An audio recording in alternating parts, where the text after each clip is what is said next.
Welcome to our channel. આજે આપણે જોશું જીઓમાંથી મંગાવેલ ઓનલાઈન પ્લાન્ટ। આ પ્લાન્ટ ખોલતી સમયે અને પછી મહિનો દિવસ પછીનો તેનો અપડેટ અને અમારો અનુભવ તે તમને જણાવશું। અને અમુક છોડ આવો સરસ થયો તો અમુક છોડ આવો રહી ગયો તે પણ જોશું। પ્લાન્ટને હવા લેવા માટે અહીં ઉપર થોડી જગ્યા પણ હોય છે। અને આ જુઓ, સૌ પહેલો પ્લાન્ટ આપણે ખોલી રહ્યા છીએ, જે છે લીચી।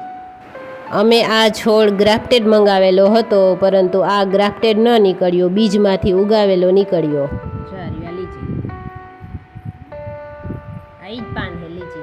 આ છોડ સરસ હતો એટલે અમે એક અઠવાડિયું અમારા આંગણામાં વાતાવરણ અનુકૂળ આવી જાય એ માટે રાખી મૂક્યો હતો। અને એક અઠવાડિયા પછી હવે વાવીએ છીએ તો એમાં સરસ મજાની આ કૂપણ પણ ફૂટી ગઈ છે અને સરસ એવો ઉગી જશે એવી આશાએ વાવીએ છીએ।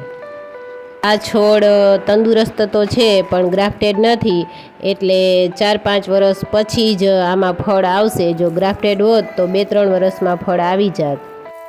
આ પ્લાન્ટ મહિનો દિવસ પછી પણ આવો જ દેખાય છે અને આ રીતે પાણી નાખવાથી બહાર નીકળી જાય તે મુજબ આપણે માટીને બધું ભેરવેલ છે।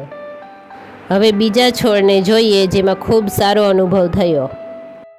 આ છોડ દેખાવમાં તો તંદુરસ્ત નથી લાગી રહ્યો, પરંતુ એ ગ્રાફ્ટેડ મંગાવેલો અને ગ્રાફ્ટેડ જ નીકળ્યો તે સારી વાત છે।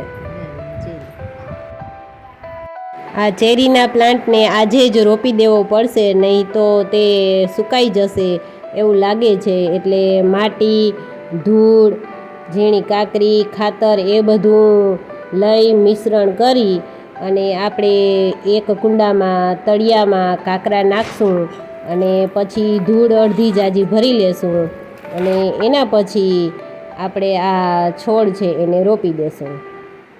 અહીં અમારે લોકલ જે નર્સરી છે ત્યાં આ ફ્રૂટ પ્લાન્ટ નથી મળતા, એટલે ઓનલાઈન મંગાવવા પડ્યા અને અમારે આ ફ્રૂટ પ્લાન્ટ વાવવા જ હતા, એટલે ઓનલાઈન એ સારો વિકલ્પ છે।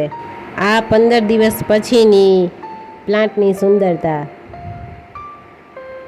અને આ રહ્યો 1 મહિના દિવસ પછીનો આ ચેરીનો પ્લાન્ટ કેવો સરસ મોટો થઈ ગયો છે અને તંદુરસ્ત દેખાઈ રહ્યો છે। તો મિત્રો, આ સિવાયના પણ હજી 3 ફ્રૂટ પ્લાન્ટ છે જે આપણે પાર્ટ 2માં બતાવશું અને તે કેવા નીકળ્યા, તે શું ભાવ હતો, તે દરેક વાત પણ કરશું। તો ફરી મળીશું પાર્ટ 2માં। આવજો।